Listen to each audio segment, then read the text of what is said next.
ایران میں قتل 8 پاکستانیوں کی میتیں آبائی علاقوں کو پہنچا دی گئیں۔ میتیں خصوصی طیارے سے بہاولپور ایئرپورٹ لائی گئیں، جہاں انہیں لواحقین کے حوالے کیا گیا۔ 5 مقتولین کا تعلق خانقاہ شریف، 2 کا احمد پور شرقیہ، 1 کا مسافر خانے سے ہے۔ آج سپرد خاک کیا جائے گا۔ 8 مزدوروں کو ایرانی صوبے سیستان میں ہفتے کو قتل کیا گیا تھا۔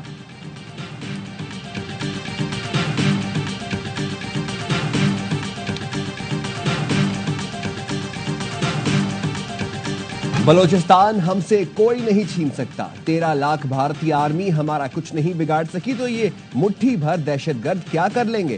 دہشت گردوں کی 10 نسلیں بھی بلوچستان اور پاکستان کا کچھ نہیں بگاڑ سکتی۔ بلوچستان پاکستان کی تقدیر اور ہمارے ماتھے کا جھومر ہے۔ جب تک اپنے بیٹے قربان کرنے والے قابل فخر ماں باپ موجود ہیں، پاکستان نہیں ٹوٹے گا۔ آپ دیکھیں گے کہ ہم بہت جلد ان دہشت گردوں کو شکست فاش کر دیں گے۔ Army chief general Syed Asim Munir کا 2 ٹوک پیغام۔ اوورسیز پاکستانیز کی کنونشن سے خطاب میں کہا، ہم نے اس ملک کے قیام کے لیے بہت قربانیاں دیں، ہمیں اس کا دفاع کرنا بھی آتا ہے۔ جب تک عوام افواج پاکستان کے ساتھ کھڑے ہیں، پاکستان کا کوئی نقصان نہیں پہنچا سکتا۔ آرمی چیف نے پاکستان ہمیشہ زندہ باد کا نعرہ بھی لگایا۔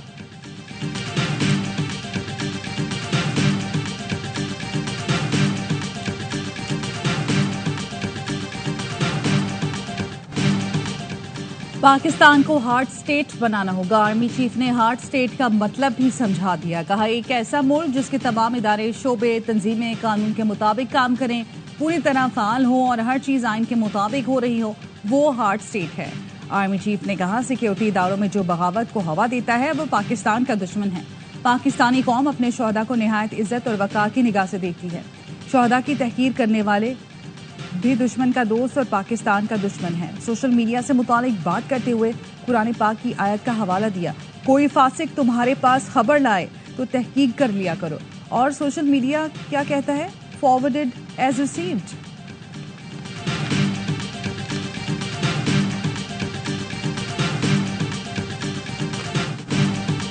پاکستان ابھر رہا ہے، بلندی پر جانے کی رفتار ہم نے تیز کرنی ہے۔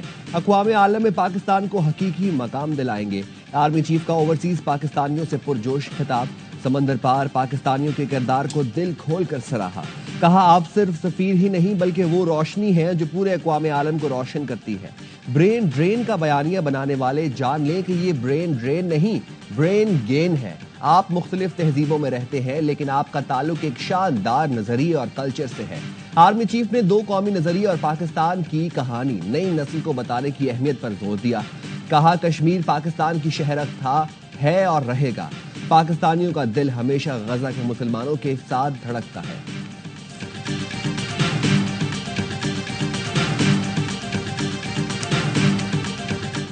چاروں صوبے مل کر محنت کریں گے تو پاکستان ترقی کرے گا۔ 1 یا 2 صوبے آگے باقی پیچھے رہ جائیں تو ترقی نہیں ہو سکتی۔ وزیر اعظم شہباز شریف کا زرعی اسکالرشپ پروگرام کی تقریب سے خطاب۔ کہا، چین نے IMF سمیت ہر نازک موڑ پر پاکستان کا ساتھ دیا۔ چین پاکستان کے برے وقتوں کا ساتھی ہے۔ زرعی گریجویٹس اعلیٰ تعلیم کے لیے چین جا رہے ہیں۔ اسکالرشپ دینے پر چینی حکومت کے شکر گزار ہیں۔ خوشی ہے، میرٹ پر طلبہ کو بھیجا جا رہا ہے۔ بلوچستان کا کوٹہ 10% زیادہ رکھا ہے۔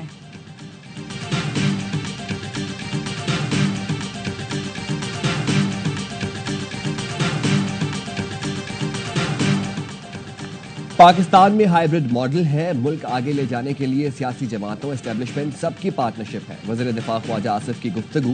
بولے، اسمبلی میں بیٹھے آدھی PTI کے لوگ نورا ہو چکے، بانی کو اپنی حمایت میں بندے ڈھونڈنے پڑیں گے۔ بتایا، نواز شریف صرف علاج کے لیے لندن آئے ہیں۔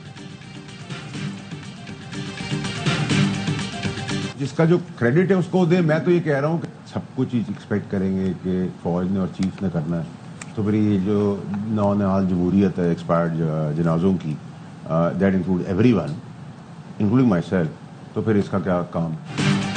معیشت کی بہتری کا کریڈٹ آرمی چیف کو جاتا ہے۔ سب کام آرمی چیف نہیں کرنے ہیں تو پھر نام نہاد جمہوریت کا کیا کام؟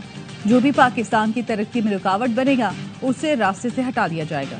سینیٹر فیصل واڈا کی دی رپورٹرز میں گفتگو۔ کہا، اوورسیز پاکستانی کنونشن میں کراؤڈ مکمل طور پر چارج تھا۔ آرمی چیف کے لیے بھرپور نعرے لگائے گئے۔ بانی PTI جیل میں ہے اور موجودہ قیادت مزے میں ہے، وہ باہر آ جائیں تو موجودہ آدھی قیادت نظر نہیں آئے گی۔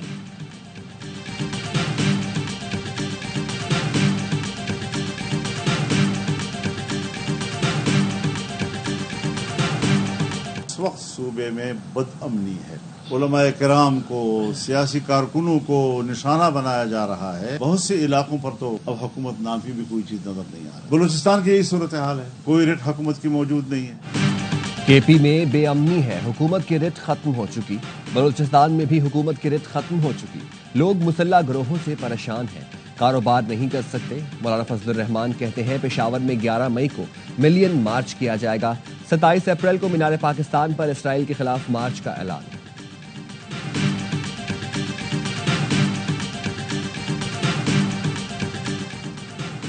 Chairman joint chiefs of staff committee general Sahir Shamshad Mirza کا متحدہ عرب امارات کا دورہ. یو اے ای کے وزیر دفاع اور مسلح افواج کے چیف آف اسٹاف سے ملاقاتیں. علاقائی سیکیورٹی کی صورتحال اور دفاعی تعاون پر بات چیت. یو اے ای قیادت کا مسلح افواج کی انسداد دہشت گردی کے لیے قربانیوں کا اعتراف.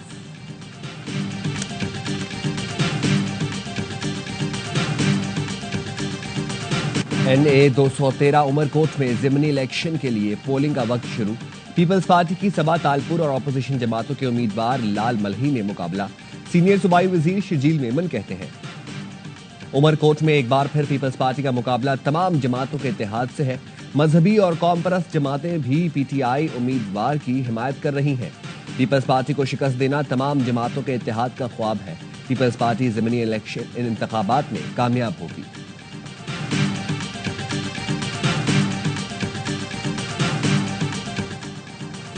کراچی کے علاقے گلزار ہجری کی رہائشی بچی کا پراسرار اغوا اور قتل. سویرا نامی بچی کی لاش گجر نالے سے ملی. منگل کے روز بچی گلی میں کھیلتے ہوئے لاپتہ ہوئی.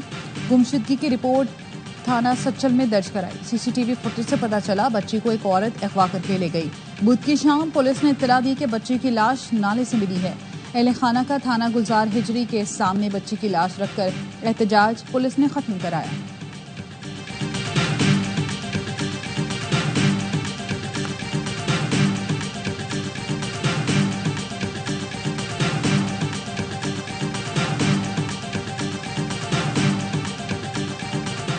کشمور سے اغوا کیے گئے 3 کسٹمز اہلکاروں کو بازیاب کرا لیا گیا.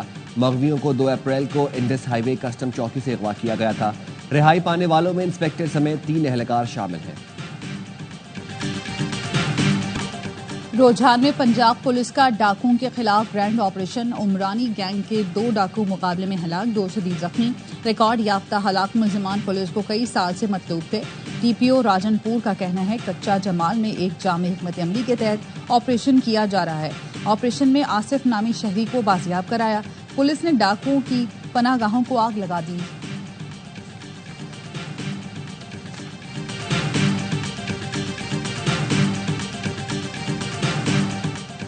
حیدرآباد کے قریب لونی کوٹ میں پنجاب جانے والے ٹریلر پر مسلح افراد کی firing. C T T police کی فوری کارروائی. مسلح گروہ کو پیچھے دھکیل دیا. جائے وقوع سے ڈیٹونیٹر، دستی بم، پٹرول بم اور بارودی مواد برآمد. ملزمان فرار، کوئی گرفتاری عمل میں نہیں آئی. پولیس کا سرچ آپریشن جاری. سندھ کے اعتراضات کے باوجود ٹی پی لنک کینال سے پانی لیا جا رہا ہے. گزشتہ رات پنجاب حکومت نے 1000 کیوسک پانی لینے کے سلسلے کو بڑھایا. سندھ حکومت کا وفاق اور رسا کو احتجاجی مراسلہ. دریائے سندھ سے 3800 کیوسک پانی لیا جا رہا ہے. پنجاب جہلم چناب زون کو اپنا پانی دینے کے بجائے دریائے سندھ سے دے رہا ہے. صوبائی وزیر جام خان شورو کا کہنا ہے وفاق ارسا سندھ سے ناانصافیوں کا سلسلہ جاری رکھے ہوئے ہیں.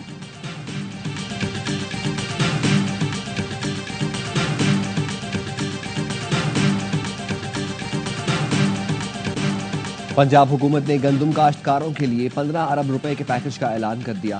5 لاکھ کسان پیکج سے فائدہ اٹھائیں گے. وزیر اعلیٰ پنجاب نے کہا کاشتکاروں کو کسان کارڈ کے ذریعے براہ راست مالی مدد فراہم کی جائے گی. اس سال گندم کے کاشتکاروں کے لیے آبیانہ اور فکس ٹیکس میں بھی چھوٹ دی جائے گی.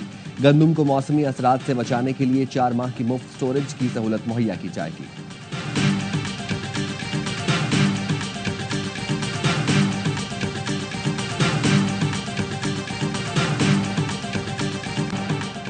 آئندہ بجٹ میں ریلیف کی تیاری. تنخواہ طبقے کو ریلیف دینے کے لیے 3 تجاویز تیار. ایف بی آر ذرائع کا کہنا ہے آئندہ مالی سال کے بجٹ میں ٹیکس ریلیف پر اعلیٰ 27 لاکھ ہوا. صرف نچلے سلیب تبدیل کیے جائیں گے. ماہانہ 50,000 روپے سے زائد تنخواہ وصول کرنے والوں کو ٹیکس چھوٹ. ریلیف میں 6 لاکھ سالانہ کی بجائے زائد رقم کو پہلی سلیب میں شامل کیا جائے گا. بجٹ میں زیادہ تنخواہ دار کے لیے کسی ریلیف کی تجویز نہیں.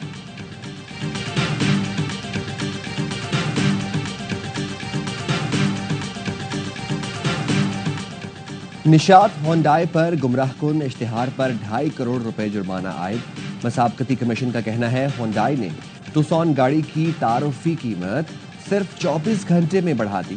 گاڑی کی لانچ پر صارفین کو ڈسکاؤنٹ سے متعلق گمراہ کیا۔ صارفین کو کم قیمت کا جھانسا دیا گیا۔ دیانتداری سے اشتہار دینا ضروری ہے ورنہ سخت کارروائی ہوگی۔ Pakistan has proudly served UN peacekeeping for over 6 decades. We remain committed to the values of the UN Charter. The Security Council must also uphold its commitments towards a peaceful resolution of the Jammu and Kashmir dispute. امن و استحکام کے لیے مسئلہ کشمیر کا پائیدار حل ناگزیر ہے۔ پائیدار امن کے لیے سب کو مل کر کام کرنے کی ضرورت ہے۔ نائب وزیر اعظم اسحاق ڈار کا اقوام متحدہ امن مشن وزارتی کانفرنس سے خطاب کا غلط معلومات کا پھیلاؤ عالمی امن کے لیے بڑا خطرہ ہے۔ سیکرٹری جنرل شنگھائی تعاون تنظیم وفد کے ہمراہ 17 اپریل کو 2 روزہ دورے پر پاکستان آئیں گے۔ نائب وزیر اعظم اسحاق ڈار سے ملاقات کریں گے۔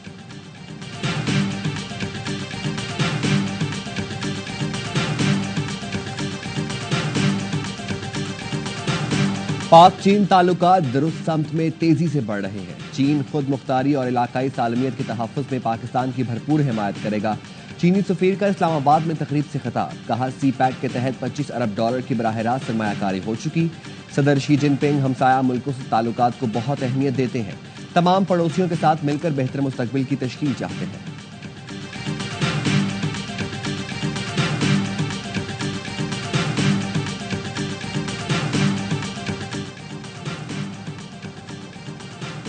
امریکہ کے وفاقی جج کا ٹرمپ انتظامیہ کے خلاف توہین عدالت کی کارروائی کا انتباہ، کہا حکم عدولی پر ٹرمپ انتظامیہ کے خلاف توہین عدالت کی کارروائی کی جا سکتی ہے۔ تارکین وطن سے متعلق فیصلے کی جان بوجھ کر خلاف ورزی کی گئی۔ وفاقی جج جیمز باسبرگ نے وینزویلا کے تارکین وطن کو ایل سلواڈور بھیجنے سے روکا تھا۔ ٹرمپ انتظامیہ نے پرانے جنگی قانون کا سہارا لے کر تارکین وطن کو ملک بدر کر دیا تھا۔ اور باپ اور بیٹے کی ایک ہی دن شادی، ایبٹ آباد کے 66 سالہ غلام مصطفیٰ نے اپنی اور بیٹے کی دلہن ایک ساتھ لا کر نئی مثال قائم کر دی۔ غلام مصطفیٰ کی یہ تیسری شادی ہے۔